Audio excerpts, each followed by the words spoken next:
Welcome back to yet another episode right here on the Get Involved and Level Up podcast, proudly brought to you by Services CETA, where we equip you with all the knowledge, the resources, and conversations to ensure that you go out into the world, develop yourself, and grow, ultimately becoming a part of the sector that builds the future. Now, my guest today is someone extremely important. When I was having a chat with her, I realized that, this is the engine of all the operations that we are talking about right here. Her name is Liesl Kerslich.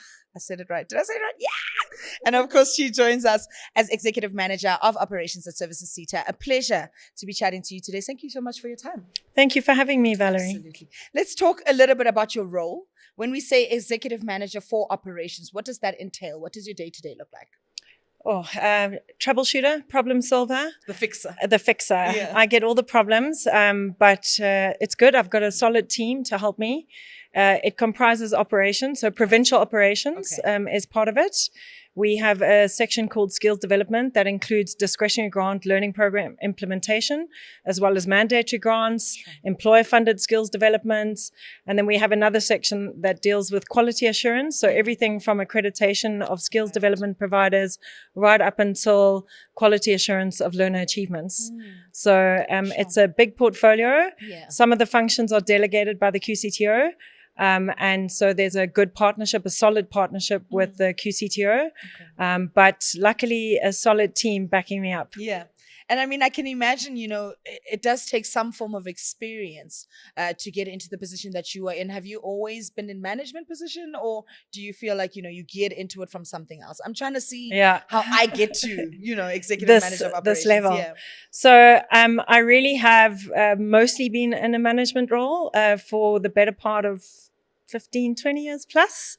But I think I started as a union organizer.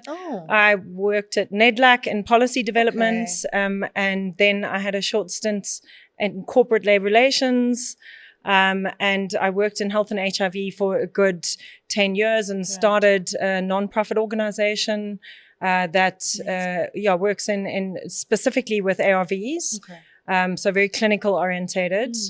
And then I worked in with a business sector organization as well, and then ended up at the CETA. In fact, when I was at NEDLAC, the Skills Development Bill and Skills Development Levies Bill was being negotiated by the social partners. Wow. And so after health and HIV, I decided to explore what was actually happening in the skills development sector.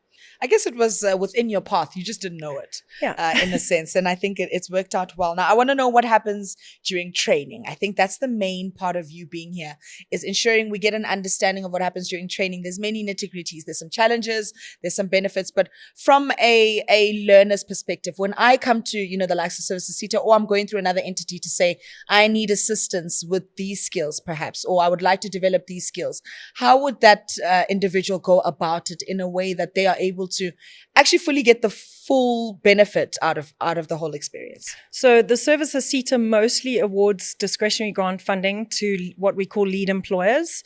A lead employer can also be an SDP. It can also be an intermediary. And it's the lead employer that would then recruit the learner. So I think the interface is really between ensuring that we prioritize and incentivize skills development from sector employers. Ultimately, employers provide the workplace, and workplace-based learning and work experience is a critical element of occupational qualifications that sets us apart from academic qualifications. It's the practical part of learning, and so we can't do it without the workplace. So we also want to bridge the link between the academic and theory and knowledge components of learning that are provided by skills development providers. We also give a lot of funding to TVET colleges, so they provide the theoretical knowledge, and they need to be accredited to provide the qualification. But the key issue is ensuring that learners can get placed in the workplace to get relevant and valuable work experience. And I think that was going to lead me into my second question, right, would be the difference or the differentiating factors between an occupational qualification as well as an academic one. Beyond the level, I would say, that you are at in that regard, can one exist without the other? I think in terms of, just rephrase your question. So for instance, if I'm awarded a occupational qualification, I would need to have gone through, other avenues to get to the level where I qualify for an occupational qualification. I'm curious to know whether or not I could enter and get the occupational qualification without having any learning experience from a theoretical perspective. Yes, absolutely. Okay. So the occupational qualification merges all three components of learning. Gotcha. So it starts off with the knowledge, and then it does the applied, the practical, and then it infuses that into work experience. Gotcha. And so it's, I would say, academic plus. The mode of delivery is more through work experience. And what it does is it ensures that workers are, or learners are work ready. Yep. They can literally get into the workplace and provide relevant and trained skills from day one. And I think that's the value add. Yeah. So the qualification or NQF levels of the qualifications vary from NQF level 2, 4, 5. Amazing. So your matric equivalent is an NQF level 4. So, and if you compare it, a degree is an NQF level 7. So we're sitting kind of in between. Right.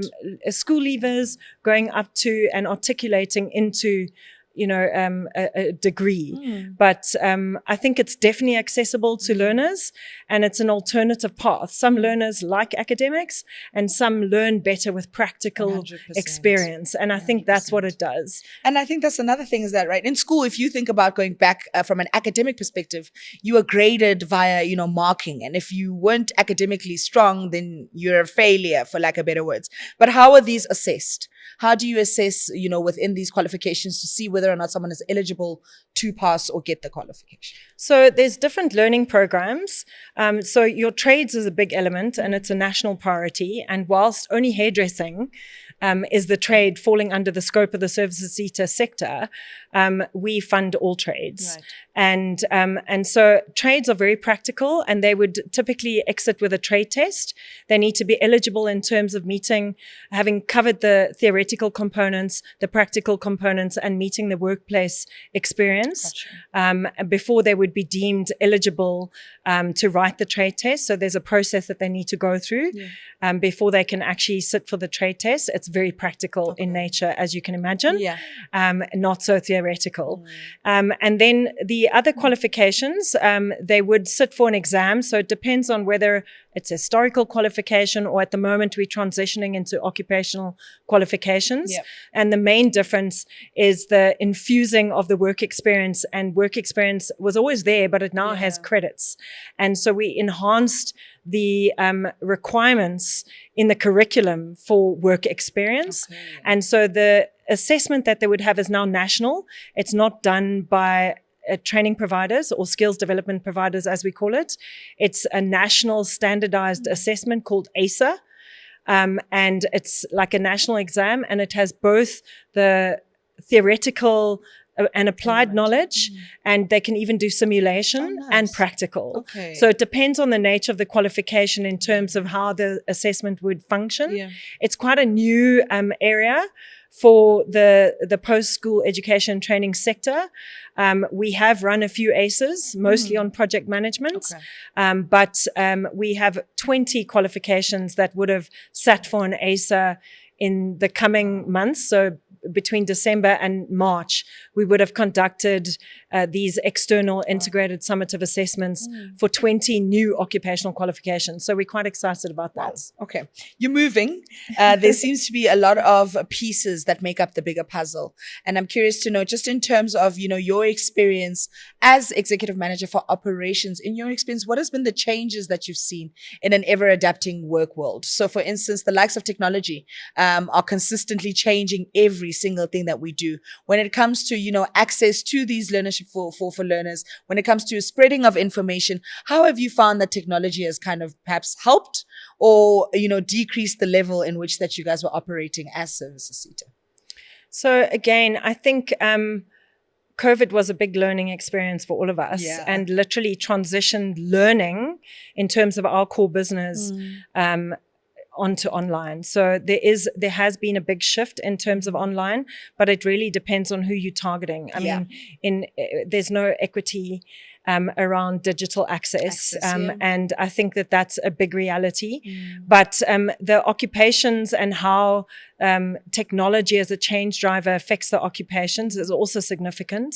By way of example, communication and marketing falls in our space, and social media, even though we junkies on social media, not a lot of us know how to professionally enhance and use social media as an occupation. And so I think that there's a lot of integration still needed.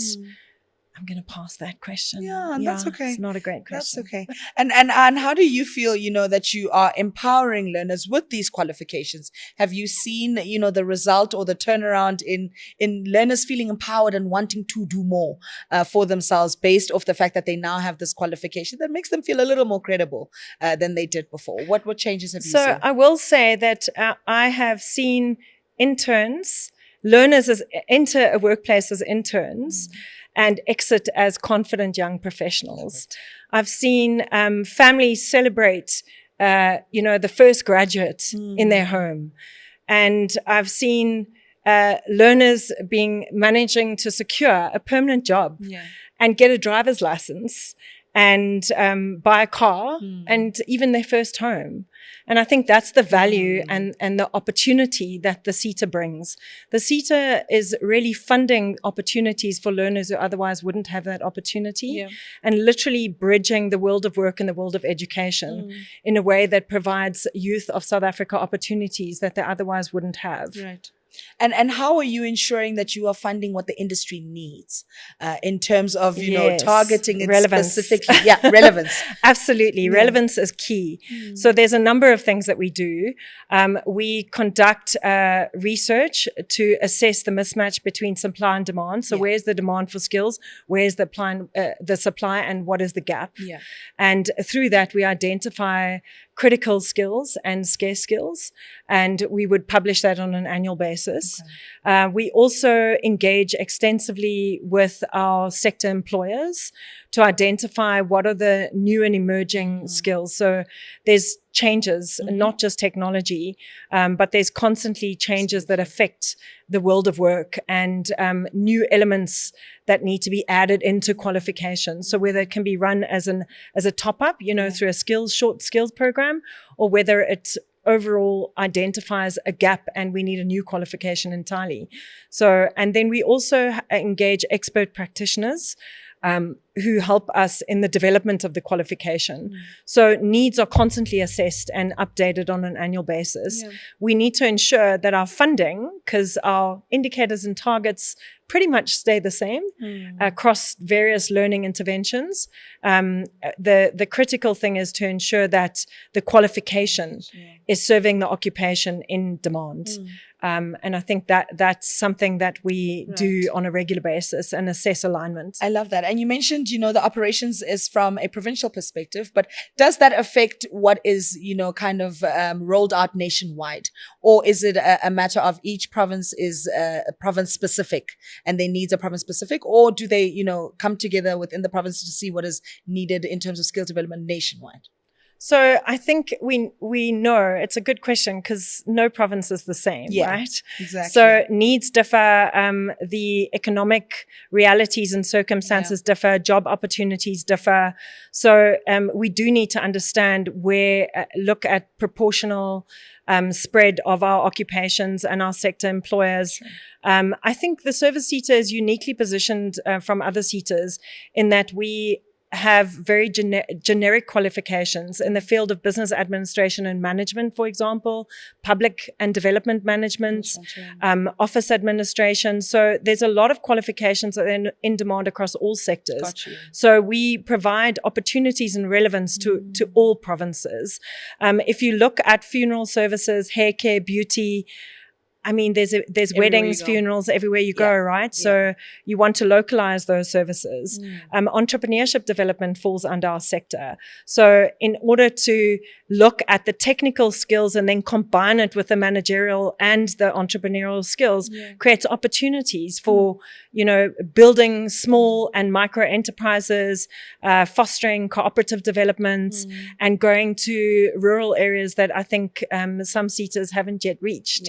So it definitely lends itself to that opportunity, 100%. But alignment to provincial needs is absolutely key. Absolutely. And I mean, you are right. When it comes to services SETA, it just becomes becomes, that sibling that's required to be everywhere, considering the fact that, it feeds into so many other services and SETAs. But I'm curious to know, in your experience, based off, your years of experience, but also seeing throughout the provinces what's lacking when it comes to skills gaps. What are those skills that perhaps people aren't really touching base with? They're not really, inclined to care for those skills that perhaps could actually help them in the long run. I guess maybe a nugget of advice to say, you didn't know about this, but you could tap into this. I mean, we hear the basic ones: communication skills, people skills, being able to do so and so. But what is that for you that perhaps people could open their eyes up a bit when it comes to one of those skills?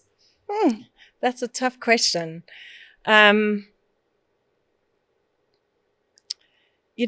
I think I'm going to talk more around competencies than skills and qualifications, and really say that I think we need, almost going back to basics, attention to detail, accuracy, data interpretation of data.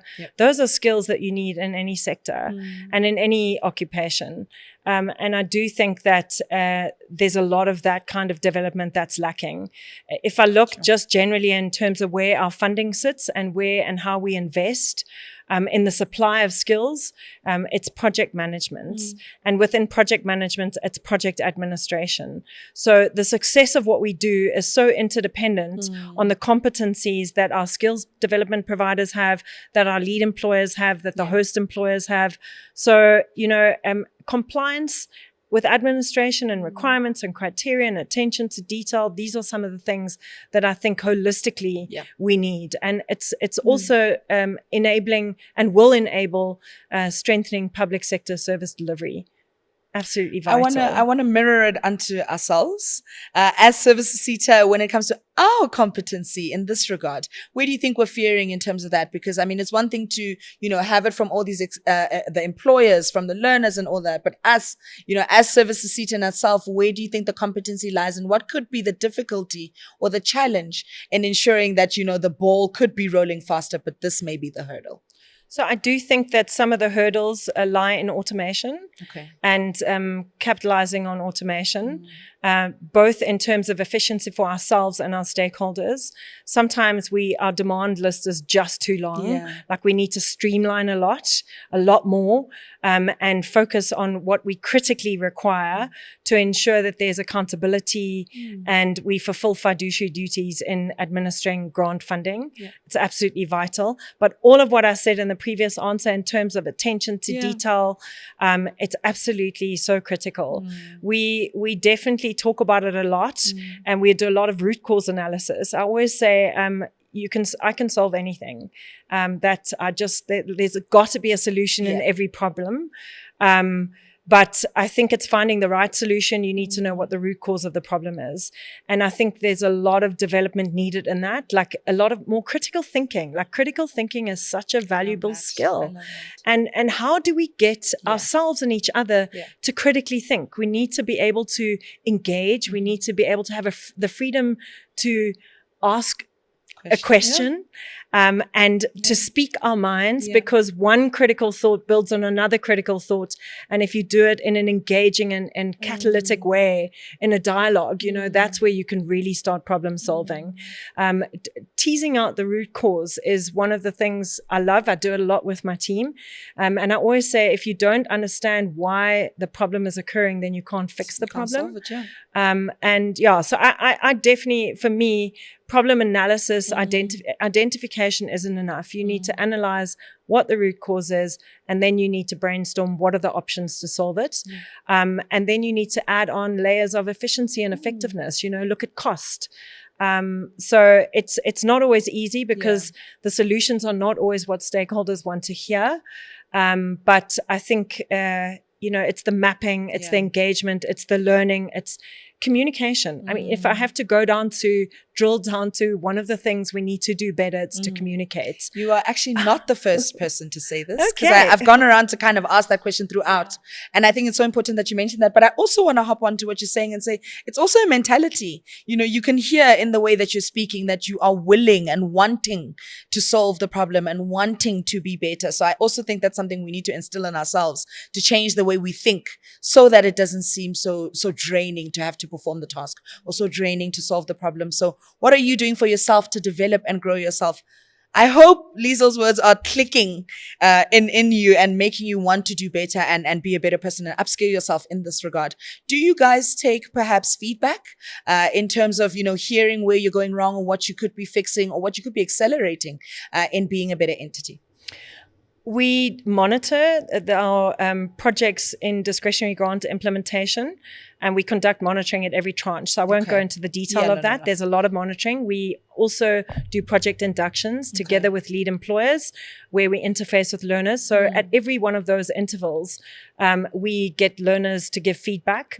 But I think learners need to be encouraged and feel open and comfortable to share feedback that maybe isn't favorable. And maybe they don't feel so comfortable to share and disclose this information. So maybe I think we could find mechanisms for more honest and transparent disclosure. If we don't know about the problem, we can't fix it. And it's not always intentional, and often it's lack of communication, and there's a breakdown that can happen at the lead employer, the host employer, the learner, the skills development provider. So there's a lot of role players involved in the implementation of skills development. And I think we need to just find a way to communicate more effectively and to understand that it's not always easy. But yes, there are feedback mechanisms. We would like it to be digitized, and we've got a plan, but it's not a short-term plan. It's a medium-term plan. I think it's reasonable to say medium-term before we start seeing some of the automation coming through. Make promises. So we don't want to make promises we can't deliver on. Absolutely. For sure. And I mean, if you were to define training projects, how would you define them, and how do you think they are adding to the importance of skills development when it comes to executing of these training projects? So we have about 9 different learning programs. And a learnership is a mode of delivery for a qualification, which is that workplace-based model. So 70% of it is workplace-based, work experience learning. And then we've got short skills programs. We've got internships, apprenticeships, adult education and training, candidacy, which is more professional designation in occupations. So there's lots of opportunities. And so when we talk about a discretionary grant project, discretionary grant is what we fund as a CETA, but there is also employers fund skills development themselves. Ours is 10 to 15% of what the sector is actually spending on skills development. We exit and certificates in excess of 70,000 learners on our service CETA qualifications in a year. And so there's a lot of skills development happening. Okay. I hear you say that, right? And I can hear that there's lots of opportunities from the conversation we're having and all the things that are available. But what's the problem? Where's the gap? Are people not finding out about them? Are they not doing it? Is it perhaps that the process is strenuous? Where is the gap in ensuring that more people find out about these opportunities? I do think demand exceeds supply and funding. I do think that. But I also think that we need to have a better way in which, or a platform or a centralized mechanism online using technology through which learners can access information. We do a lot of advertising. We have information on our website, but because we focus quite a lot on entities, and then we can't leave the learners out. So we've got a learner portal to some extent. It's been working, but I think there's a lot more that can be done. Learners do need to know how to access opportunities, and individual employers, depending on how large they are, the larger they are, the more organized, the more structured their processes, and the more micro, the more partnership and, quick to delivery they'd be. So their processes are not as structured and not as burdensome. But I think we really need to look at how do we create more opportunities to link learners to skills development funding that is offered to entities. And also a level of partnership, right? You can't do this alone. No. And I think that's another thing, is that we're always looking for someone to blame in the fact that, okay, this wasn't executed, but there's so many pieces to this puzzle that need to come together in order to make sure that this does go forward. Now, you sound like someone that's very passionate about your job. Yes. I want to know what your favorite part of your job is. Oh, wow. What a difficult question.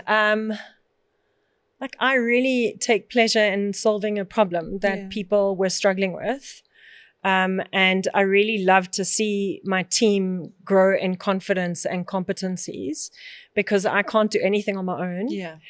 You said partnerships, but for me, most of my partnerships are my team. My team they need to be empowered. They need to be capacitated. We need processes. We need systems. We need to enable them. And so I spend a lot of time building that capacity. So that is for me inspiring, but I'd like to leave something long standing behind. And for me, it's that secret lies. I have a vision. And that vision is streamlined automation and accessible. I think that sometimes the criticism that the public sector gets is a bit harsh, you think? Sometimes a bit harsh, but also sometimes a bit true. I think sometimes we don't find the quickest and easiest route, and we do make it hard, but it's unintentional.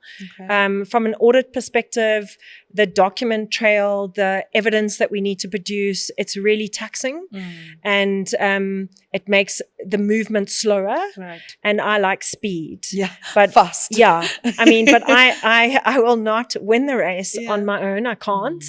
So I think that if we can use technology to automate, to make things more efficient and easier, and time saves money. So if we can save time on the part of our partners that implement and for ourselves that have to validate all this information and documents, it's very heavy. It's a very heavy burden.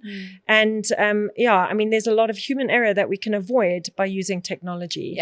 I mean, AI, we all are loving the benefits of AI. So how do we introduce that in a meaningful way in what we do that speeds it up, increases accuracy, ensures that there's an evidence base?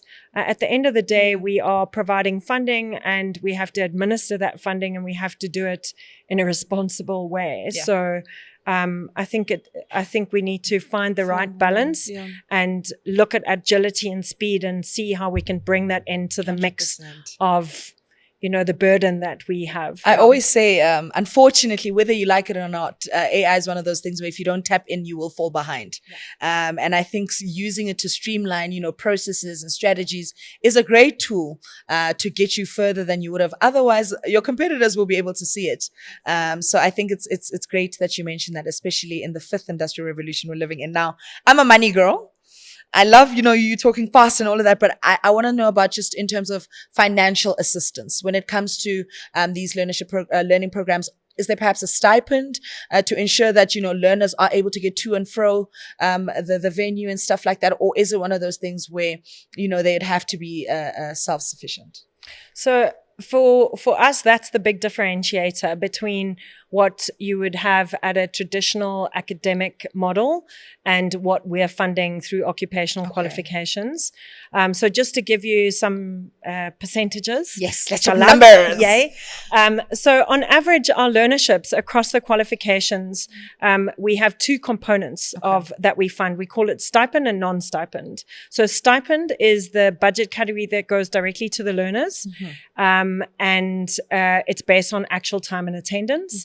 And so that for me allows the learner to get to and from the classroom and the workplace, because transport is expensive. Let's face it, it's very expensive, and maybe buy some lunch.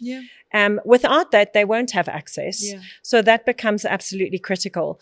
65% on average of our learnership qualifications funding is stipends. So the lesser percentage is non-stipend, which goes to cover the skills development provider, project administration, I think that, and it also covers all the provisioning, all the assessment is covered in the non-stipend budget.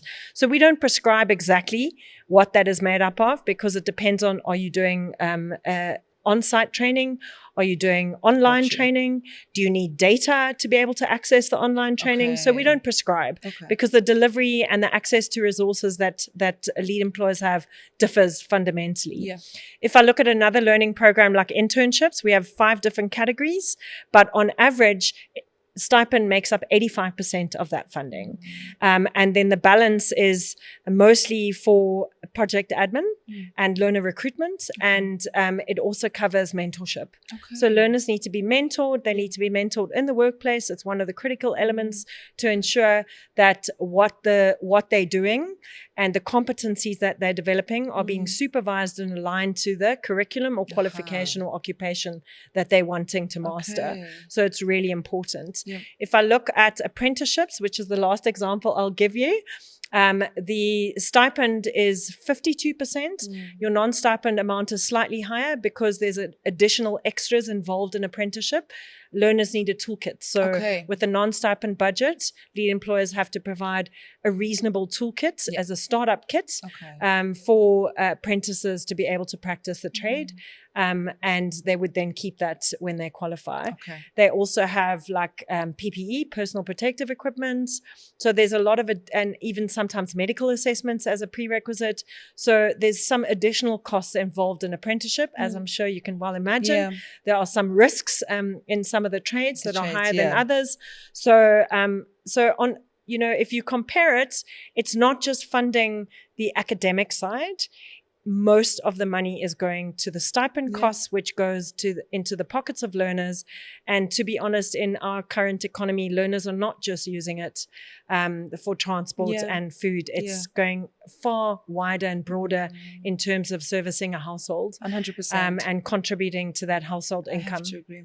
And I think that's also an important factor in the performance of, you know, these learners that are going through all this training and stuff like that. If there is some form of cushioning, it also makes it, you know, much easier for you to be willing to actually participate and develop yourself and grow and actually get up and go back the next day.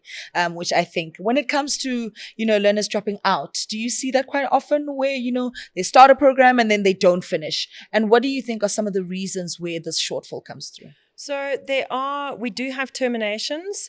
At a learner level, it's not unreasonably high.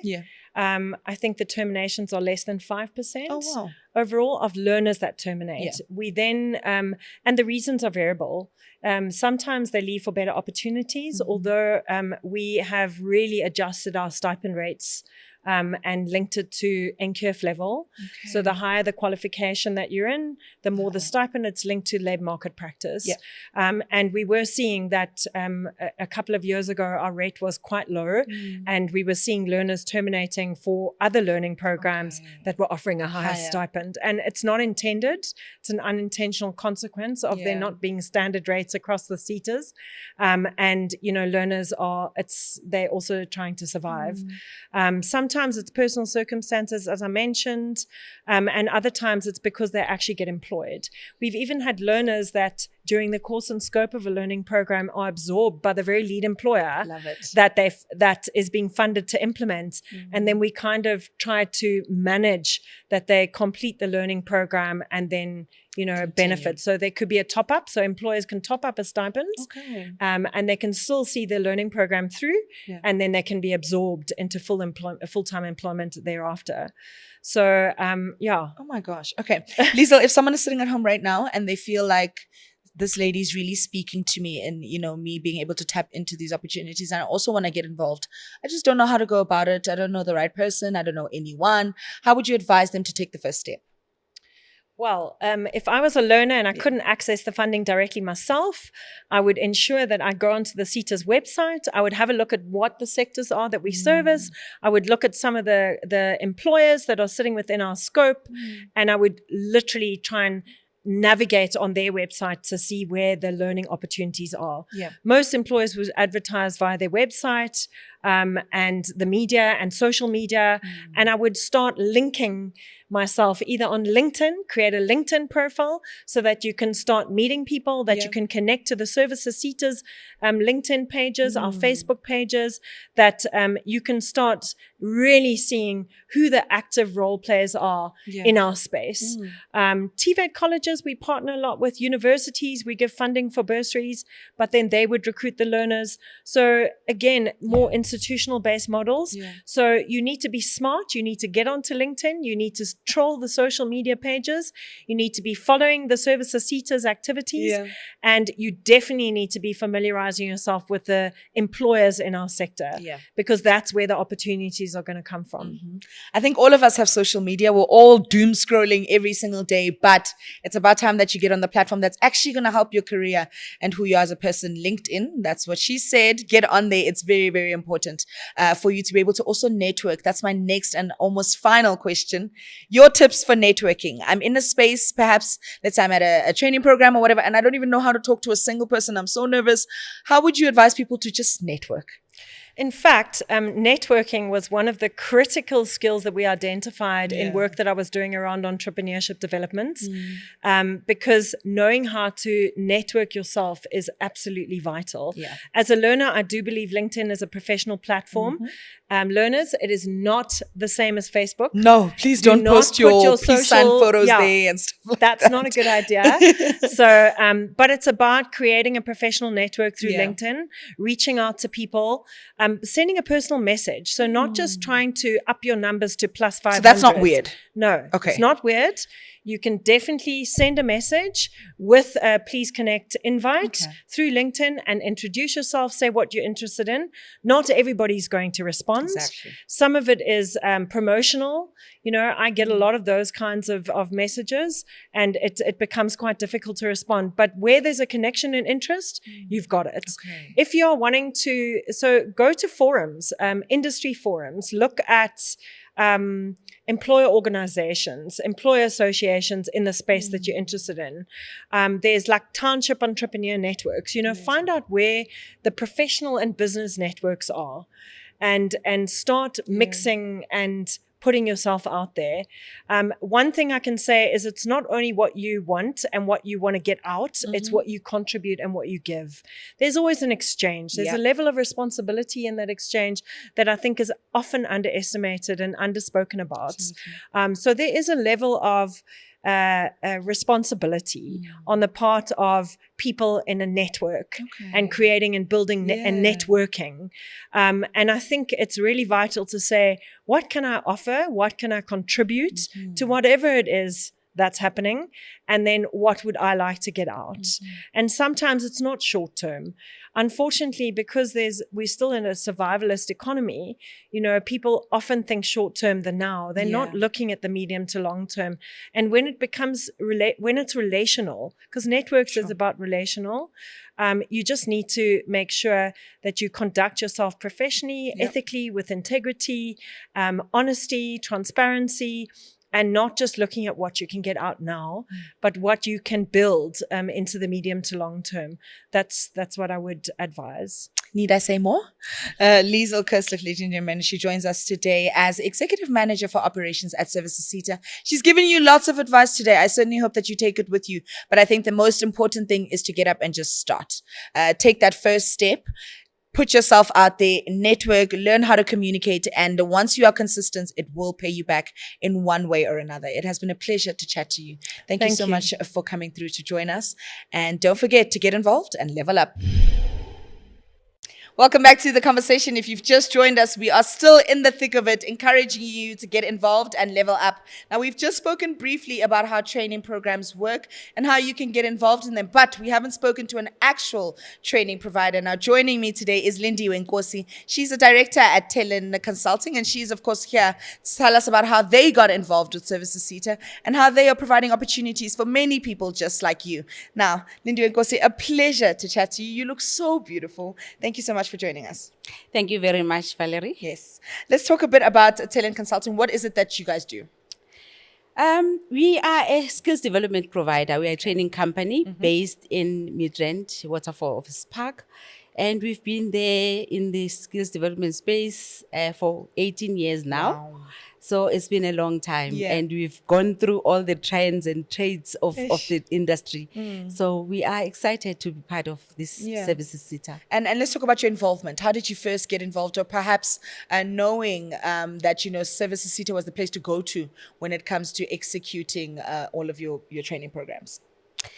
Hey, if I can tell you our story, my story, Please we are do. two in the business. It's me, myself, Lindy Yeah. Wenkosi, and Tembela Masugu, Right. who is my co-director Okay. of the company. So if I can tell you where we started long time. In fact, when we joined Services CETA as part of the service providers, Yeah. it was 2008. You can imagine it was very long Yeah. time.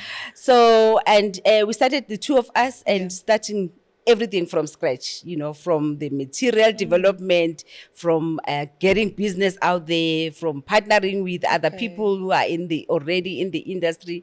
So it's been quite a while, Yeah. in this particular business. But I must say that we have grown Yeah. with Services CETA, as our primary CETA. I love that. Yeah. From the moment that you guys, 2008?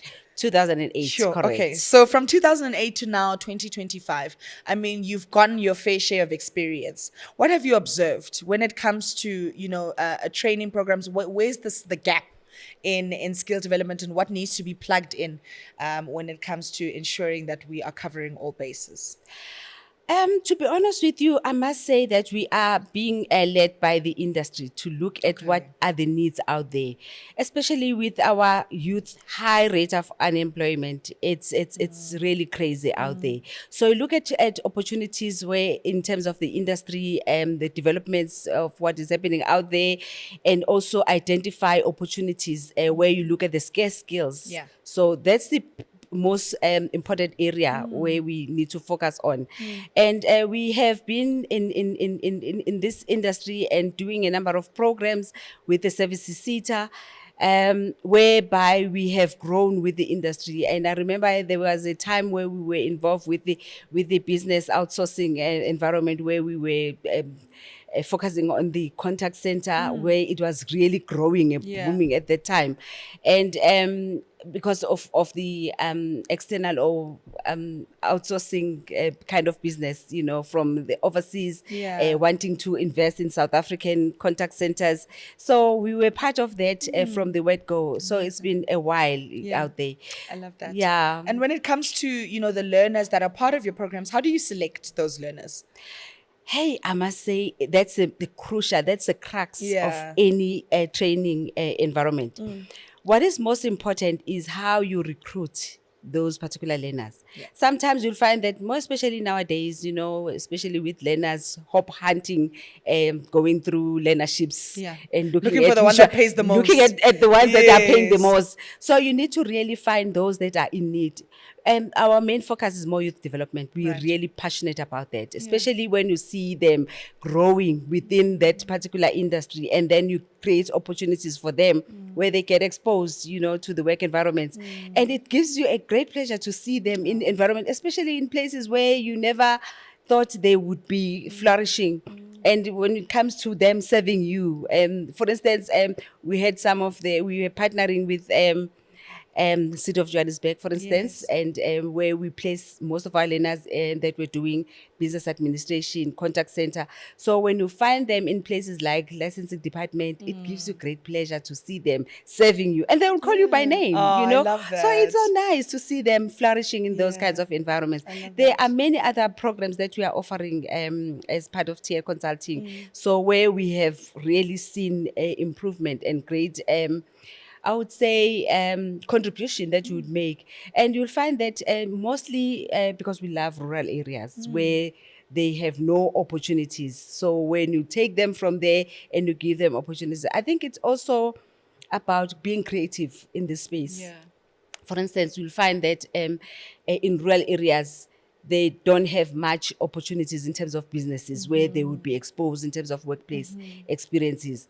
But you would work with government departments, you would work with those schools, you would work with any other institution that is around there, and creating opportunities for them or exposing them into workplaces. So it's been a great I would say a journey that we have taken. And when it comes to things like stipend, you'll find that those learners, they use those stipends towards their families, And, it touches our hearts, when we look at things like that. But yeah. I think, we're living in very interesting times with our economy and the state and the standard of living just in general. So it shows you the desperation and the will to be better that these children have, if already they want to help out at home and of course have to deal with that. But that comes with more pressure to say, okay, I have to be successful because at home, this is what's required of me. In your experience, what do the learners say about the initiative? What does they take home, or what is the reception or response to, the actual training programs and the work that they're doing? All right. As I have indicated earlier on, that the crux of this training is where you recruit. You recruit the learners who are hungry, hungry to learn, hungry to develop themselves, and who want to make sure that they make a difference in their own lives as well as in their own families. So most of the time, when you look at that initial stages of recruitment, you would sift out those that are hop hunting and looking for better pay of stipends, and you look for those that are serious and who would like to take their lives and themselves seriously. And you'll find that in most instances, during the training, you'll pick up, those that are playing and those that are dropping out. There will be signs. They are signs all the time, And then what is most important is the manner in which we take them in training, during the training. Our facilitators are well skilled and well equipped, ensuring that those learners are being trained and those learners are given an opportunity, the skill that they need. And the workplaces that we seek are always workplaces that are going to give them that opportunity to be able to practice what they have learned. And also, once they have done that, they are able to proceed and make themselves out there viable and out there as contributing, towards active citizens. And you'll find that most of the time, when they get to those workplaces, most of them, they get retained, And I'm very proud about our programs, how we offer our programs, because you'll find that, for instance, from the last year, this year, we've had 4 programs that we've been implementing. Amazing. And out of that, if I can tell you, we just completed our training interventions. So we've just finished our closure reports and we've submitted. Out of those, 95% exit rate. So we are very proud of that. I love that. Wow, we are so proud of the support that we are getting from Services SETA. If I can tell you, where we started with Services SETA, we have grown.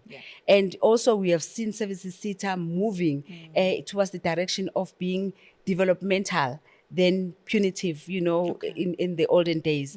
So now they are there with us, supporting us, doing the monitoring, doing the support in terms of ensuring that everything that we do meets the requirements. I love that. Let's talk a little bit about, I think you briefly mentioned it when you were saying, your facilitators are amazing and they're qualified. But I want to talk about, the type of support that is being given to our learners when it comes to these training programs, when it comes to emotional support, physical support, but also just the training in itself.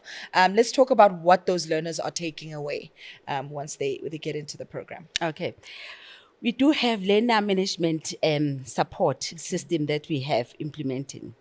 And you'll find that even during the training, from the word go, when we take those learners, we understand, especially as I've indicated, that we have well-resourced and well-equipped facilitators whereby they are able to assess the learners, especially when it comes to learners with disability or, differentially abled bodies. So we make sure that we have their needs being met and supported. So some of our facilitators, they even call learners when they don't see them coming in class, to find out what is happening, and they understand the backgrounds where these learners are coming from. Most of the challenges that these learners are faced with are more logistical challenges in terms of transportation, to get to the training, to get to the workplaces. And by the way, the stipend does help. It goes a long way in terms of assisting those learners. But sometimes you may find that it does not cover, especially when those that are staying in faraway places, and they have to sometimes come and rent or squat, 100%. with other people. Yeah, So and those are even some of those the that are feeding challenges. their families as well. Exactly. Yeah. They buy bread at home, So the support that they are getting from us, and we're very understanding in terms of, for instance, if the learner is unable to make it, we do have those extra sessions Okay. that we give them, whether via, love especially nowadays with the technology, we've got Teams, we've got other systems that are in place to assist and support the learners. So we do offer those kinds of support, Of course. to the learners. And how do training facilitators help in ensuring that the program is executed the way it needs to be, and ensuring that there's due diligence, that the learners are also okay within the process? How do they assist in making that part easier? The nice thing about it is that whenever you get accredited by a SETA, Services SETA is very good at that, ensuring that the programs are meeting the requirements and ensuring that the assessments are well talking to the content of the material, and ensuring that the material is covering everything, all the unit standards and all the assessment criteria and everything. So when it comes to the learning itself, our facilitators, they take the learners through the workplace, the learner guides, and they're taking them through the assessments. So the orientation that we do from the word go, when we take them through the induction process, where we are explaining how the program is going to be run and how the program is going to be implemented, it does give a guide to the learners. And the nice thing that we do also, before the learners get exposed to the workplace, we do a workplace readiness program, which assists them, taking them through in terms of how they are expected to behave in the workplace, how they communicate in the workplace, some of those workplace things that a particular employee needs to be exposed to. So they get taught about that, so that by the time they get there, they are not lost at all. So they get orientated. And secondly, we also get those companies that the learners will be placed at to come in and orientate the learners. Okay. And some of the programs that they implement are the first aid programs, the firefighters, for instance, with the city of Johannesburg, for example, and they do those particular programs right in place before they get exposed to the workplaces. And what is most important is the monitoring that we do as part of our team. Our team is very good. We've got a team of administrators at the office, well equipped and very good in terms of monitoring the processes, because now they know, you don't even have to follow them and tell them, so they know exactly what they need to do, And the monitoring that Services SETA does as well, it helps us as well, because they monitor periodically to make sure that we are still aligned with our objective, of those programs. I was going to say exactly that, in that it works hand in hand. Yep. What happens on the side needs to happen on the other side in Yes. order for it to be a well-oiled machine. Perfect. And I love that you have a team that knows what they're doing. To ensure that all of these are executed. When it comes to Services SETA specifically and your involvement with them, how would you say they've helped you in ensuring that they bought into the dream, or they believe into the same dream that TL Consulting already has? Yeah. As I've indicated earlier on, that Services SETA we've grown with Services SETA. Yes. And they are very developmental nowadays. So unlike previously when we started, it was still very early stages where it was very punitive. It's like punished, But today, it's a different Services SETA, I must tell you. And very... If you don't understand anything, or if you are lost somewhere in between the things, they take you through, and they give that support that we need.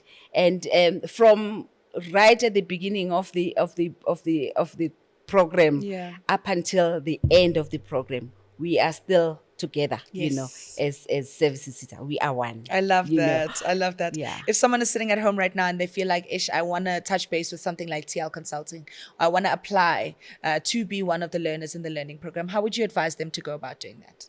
Thank you very much for that question, because we get a lot of applications, and most of them are learners that hear from other learners, because we don't use marketing out there in terms of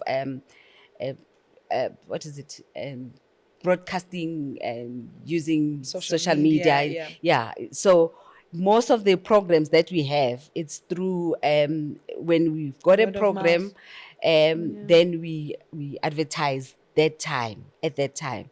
But now we've got a lot of learners that are wanting some programs because they heard someone saying, I've done this particular program Exactly. at TL Consulting, and our doors are really opened. And we would love to have as many programs as we can, because as I said, we started with Service Cita way back, and we've been getting some of the Yeah. programs. I think our work talks for itself, and more businesses we are getting, and it's more repeat.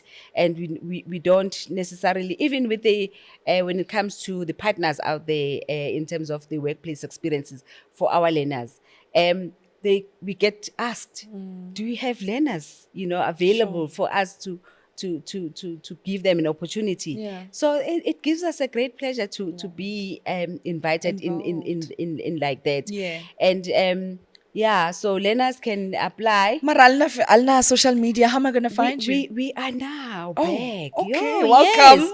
No, we are. We I are. love that. In fact, we were busy reviving our social media. I love So we it. are available Okay, fantastic. in all social media platforms. Facebook, we are there. Instagram, we are there. TikTok, we are there. X. Woo, X, we are X. there. We are there, even with the business one. LinkedIn. LinkedIn, Yes. yes, we are there. Okay. So people can find us love at it. TL Consulting. Amazing. We are there. Her name is Lindy Nkosi, a director at TL Consulting, or you could call it Talent Consulting.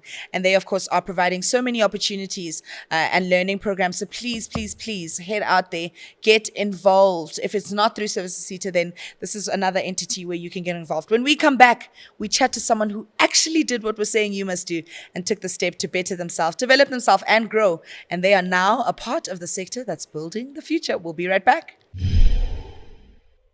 Now, it's one thing to talk to the people that are providing the training programs as well as the learnerships, but it's another story to actually speak to someone who was directly affected by it and was able to participate within the learning program. Now, my guest is someone who did exactly that. She took that step to become a part of a program that has helped her in one way or another. Her name is Tsikizo Mtwayi. She joins me right here in studio. Tsikizo, it's such a pleasure to chat to you. Hello. Thank you very much for having me You here. look good. Thank you. Thank you Such very a pleasure. Let's talk about the training program that you got involved with. What is it called? How did you find out about it?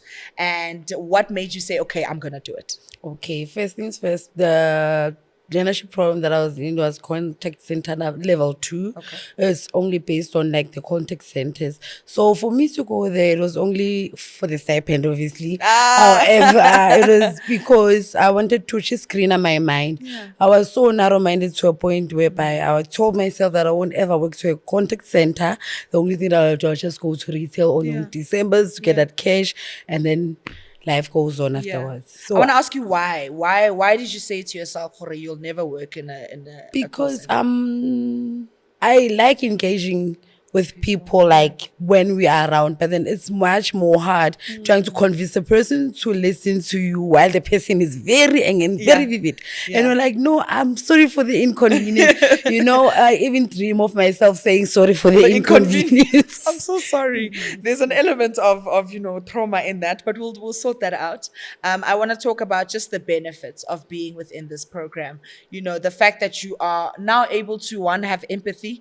Two, I'm sure you've learned a lot of patience. Very. Yeah. Very lot. And I'm sure you've learned other stuff as well. Let's talk about some of the stuff that you learned from this program. At first, before the program, I wasn't able to listen to people. Whenever you just come at me rambling, I'd be like, no, you can't, you don't do this to me.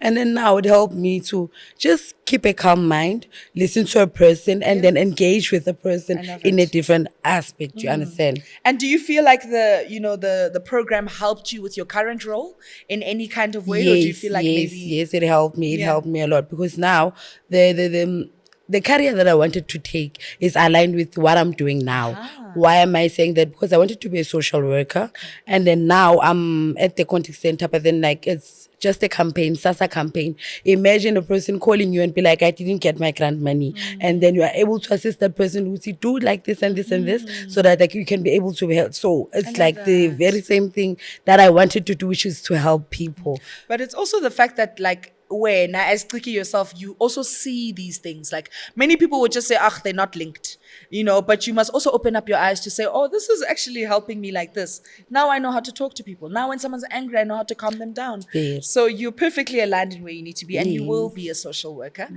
You just need to take the necessary steps to get there. But it is something that's definitely, I believe, you will do. And I'm super proud of you. Now, if you were to give advice to someone else for a training program, would you advise that they go through it? I would advise that they go through it, and also I would advise people to be consistent. You know, most of my friends, like, they backed down, and then I was the only one who was taken there by ISON experiences. But remember, we were like 100 of learners, but then only one could make it through the learnership. It was December time. They were like, no, I can't work on December. Remember, Kiddy 16, we have to go out. And I was like, December has like very little days. Let me just go there, because like it's pointless. I just go home and then leave the learnership midway. Like, I wanted to push myself to see if I can be consistent. Also, December ya fela. And then when the December's finished, then what? And there are many Decembers after December. And even after, and the next one, you'll even be in a better position. Like now, than the I'm earning more than the stipend. I understand, but then it's not that much. But then it's fine. So this December is on Triki. I She's wish. spoiling us I this wish, December. but then I'll be working also this Absolutely. December. Exactly. And of course, you're setting yourself up in the best way possible and upskilling yourself. What are those skills that, you know, you have learned that you can pass on to someone else, perhaps, to say, you know what, I didn't know how to talk to people, but now even my siblings at home, I can teach them this. Or even, you know, my colleagues, I can say, skadira so, rather do it like this. What are some of those skills that you've got? Time management. Yo. When I say time management, when we were starting the learnership and then we were placed at ISON, training force took us to ISON. We were from our first 8 to our first 4. And then January time, they were like, no, we're shifting from our first 8 to our first 7. Remember, I'm taking the bus half past 6, and then I have to change now to 5 o'clock. Earlier. But then now, I'm telling you, 6 o'clock, I'm at Randbeck. I love that. I make sure that I'm early. I like very early to see where the place, if it's the first time to see the place that I'm going through to, and then to be comfortable around the people that I'll engage with. And then the problem solving, also listening, as I was saying, and then telephone etiquette, dress code. Yes, that's a very important one. Is blazer ngwanyana ke blazer. And I mean, I want to talk about whether or not you see this change within your performance at work. Do you realize, oh, I'm actually a bit more efficient? You know, I'm doing things better. Have you seen that change? Yes, because last year, like every month, I would be taken for coaching. No, Kizo, you're not saying sorry enough. Say it sorry even if it's in English, because your QA score is low. And now my team leader was calling me, I think it was on Monday. He said, you know what, your empathy is low, but then try. Most of the things that we were fighting for last year, we are no longer fighting for this year. So I know that you're changing. I know this is stressful, but then please do try. So each and everyone must push themselves to be more of what they think they are. Now, when I met Triki earlier on today, you know, she was a bit nervous, but something that I'm really, really loving that you're not even trying with is your confidence. And I'm sure that can also be attributed to the fact that you've gained some skills. You've gone through a program. Let's talk about your confidence, and how would you advise other young girls to just be confident and step into themselves? Okay, you can be confident by being comfortable to where you are. Whenever you feel comfortable, be confident to voice out yourself. Make sure that whenever something is not fine with you, voice it out. If you voice out, you'll be confident. And then don't doubt yourself. People mustn't. I always doubted myself. As I said earlier on, I didn't think I'll work at Contact Centers. However, now I am, and I won't ever doubt myself. I just go there. Go out there, do your thing. Just do. Try yourself. Yeah. I'm really proud of you, and I'm proud of the fact that you actually just took the step. I'm sure there were difficulties. I'm sure there were hurdles. Your face just changed so quick. Let's talk about some of those difficulties and maybe what you think can change in these training programs that can help learners better. Okay. The first difficulty that I'll say, as learners, I myself was also one of them. We'd be like, I want a better working environment. There's nothing, everything is better if you want it to be better for you. So, the difficulties that we had is like maybe the shifted from one place to another, because from training force I went to some other company before where I am now. So there it was difficult to work from 7:30 to 7:30 late, transport and all that, and then thinking that the stipend that you're receiving is not enough. Like there's nothing that is ever enough in life. You understand? So the difficulties that I faced as myself, like I finished high school 2017. Remember, fresh from high school, and then I didn't go to school. I didn't do anything. I was just there and then decided, let me just enroll in a learnership. Did that, and then now I have to go back to school. And I was like, no man, this thing, it won't harm me. Do you understand? So the difficulties that people face is like the stipend, and then like wanting more. So make more of what you have. That's what I could say. And I think bophelo ke skolo, you'll never stop learning, regardless of whether or not that's uplifting yourself, whether you're having a conversation with someone. I've learned so much from you right now in just having this conversation. So it's also important for us to put ourselves out there. She's taking the step to make a difference in her life, and it has worked out. Consistency is key, and I promise you, we can even bet money on it. I promise you, if you are consistent, there will be a change. There will be some form of development, and there will be growth. And I'm so proud of you for all the work that you are doing. Advice to the camera for anyone that's watching this right now that feels like Batsumkiki. Okay. Hold my hand. So the advice I'd give out to learners out there, stop holding that placard like, I am a learner, I deserve better, I am a learner, I shouldn't be treated like this. Work with what you have. Be consistent. Timekeeping and all that, it will take you far from where you are right now. The perfect way to wrap it up. Ladies and gentlemen, thank you so much for tuning into yet another session right here on the Get Involved and Level Up podcast. Quickie, it's been an absolute pleasure to talk to you. Thank you. Thank you very much for I'm having proud of me. you. You're going to do amazing things. And to do how it's December again. Look where you are now. So take that step. Do better for yourself, develop and grow yourself, and you can become a part of the sector that's building the future. We're not here to tell you just all the hay say. It is, of course, important information. Get involved, level up. We'll catch you next time. Mwah. Bye.